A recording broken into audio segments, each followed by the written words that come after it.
அந்த நேரத்துக்கு குறிப்பிட்ட நேரத்துக்குள்ளே போகும்போது அவனால் போயிட்டு வர முடியலைன்னா மக்களுக்கு ஒரு சிரமத்தை உண்டாயிருங்கிற ஒரு நோக்கத்தில் தான் அந்த டைம் டியூரேஷன் பத்தாம தான் போட்ட ப்ரோக்ராம் எல்லாமே கொஞ்சம் மாறுது. நீங்கள் அவர் கேட்குற டைம் நீங்கள் வந்து 48 ஹவர்ஸ்க்கு முன்னாடி கேட்குறாங்க இல்லையா, நீங்கள் கொடுக்குறீங்க, அதை ஃபாலோ பண்ணிட்டாங்களே பிரச்சனை இல்லை. நான் ஒரு தரப்பு வந்து விஜய்க்கு நாங்கள் கொடுக்குறோம் போக மாட்டேங்கிறோம், ஒரு தரப்பு வேறு.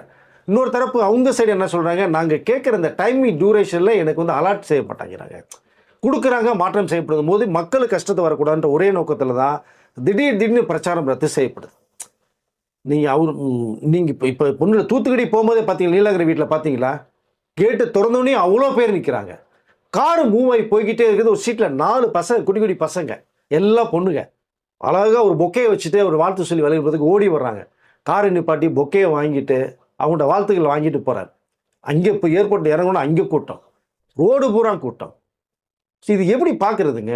இந்த மக்களுக்கு பாதுகாப்பு ரொம்ப அதிகப்படுத்தி கொடுத்தாங்கன்னா கண்டிப்பாக அவர் இறங்கி எல்லா பிரச்சாரத்துக்கும் போவாருங்க.